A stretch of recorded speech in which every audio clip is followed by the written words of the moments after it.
Good afternoon. My name is Philippe Bauer. I am a consultant in primary and critical care medicine at the Mayo Clinic in Rochester. And I would like to talk this afternoon about a manuscript that will be published very soon in the Mayo Clinic Proceedings. The title is Timing of Intubation in Acute Respiratory Failure Associated with Sepsis, a mixed method study. We performed this study at the Mayo Clinic Rochester. We were interested in studying the behavior of the clinician towards intubation. We choose the group of patients affected with sepsis because they not only develop very frequently acute respiratory failure, but also their management is challenging. And the decision to intubate, although in theory easy, is actually very difficult. We wanted to understand what led to the decision to intubate. And because we were interested in knowing if there was a difference among the different providers. One of the first findings of this study is actually there's a huge variability among the clinicians regarding intubation. And to summarize the opinion of many clinicians, which included physicians, nurses, respiratory therapists, nurse practitioners, physician assistants, and trainees, we found that we could categorize the timing of intubation in different phases.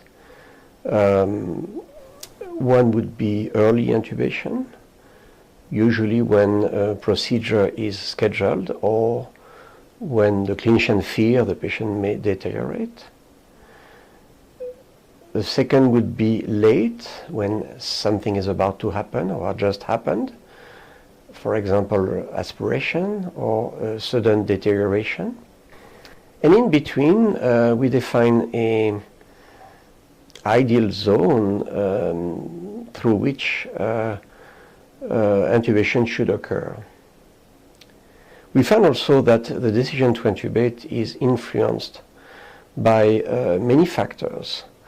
It, of course, depends on the patient, values and preference of the patient, also of the clinician, expertise, style, confidence, and of course of the system.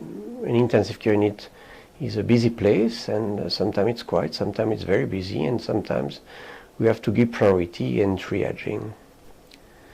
One of the most striking findings of this study is that the severity of the patient alone is not sufficient to decide to intubate. This is counterintuitive, but it is what it is.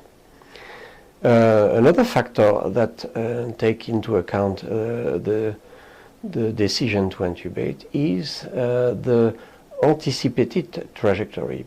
We don't always think in terms of trajectory, where this patient is going. Do we think this patient is getting better and therefore we can wait before intubate? Do you think the patient is getting worse and probably we should not wait before to intubate? Or maybe it's time to watch very carefully this patient and reassess at a frequent interval. It is like a thermostat when it's warm outside. You may set up your thermostat according to different factors. How comfortable you are, how comfortable you want to be. We defined an intubostat, and therefore the decision to intubate can be early, like if the temperature was cold, late, or hot, and in between, the zone between which we would like to remain comfortable and the patient to remain safe. Based on those findings, confirmed by a large questionnaire of almost 150 providers, we propose that when it is time to intubate, we of course assess the patient, also assess values and preferences. And outside frank emergency, there are three options. Option is, of course, to intubate right away. The second is to wait, there's no emergency. The second is what we have described in other situations, a time-limited trial.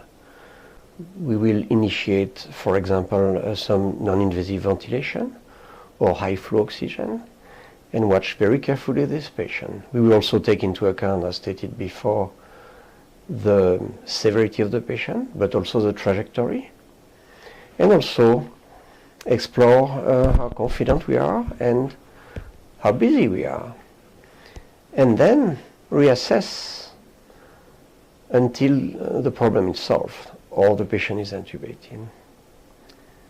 We feel that is very important for the patient because there are still patients that are intubated too late, and there are still patients that are intubated where they may not have been in need to be intubated.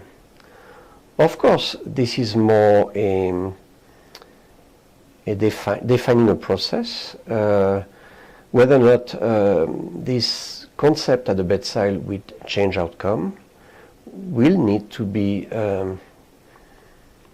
studied in a prospective study comparing standard of care. We let the clinician decide when it is time for he or she to intubate, or define a process where we take into account all those factors that certainly will influence the decision to intubate, keeping in mind that in any case we should see less and less late or even too late intubation. I thank you for your attention. We hope you found this presentation from the content of Mayo Clinic Proceedings valuable. Our journal's mission is to promote the best interests of patients by advancing the knowledge and professionalism of the physician community. If you are interested in more information about us, our homepage is www.mayoclinicproceedings.org.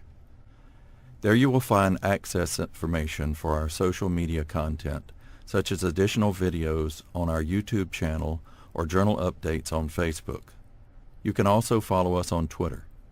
More information about healthcare at Mayo Clinic is available at www.mayoclinic.org. This video content is copyrighted by Mayo Foundation for Medical Education and Research.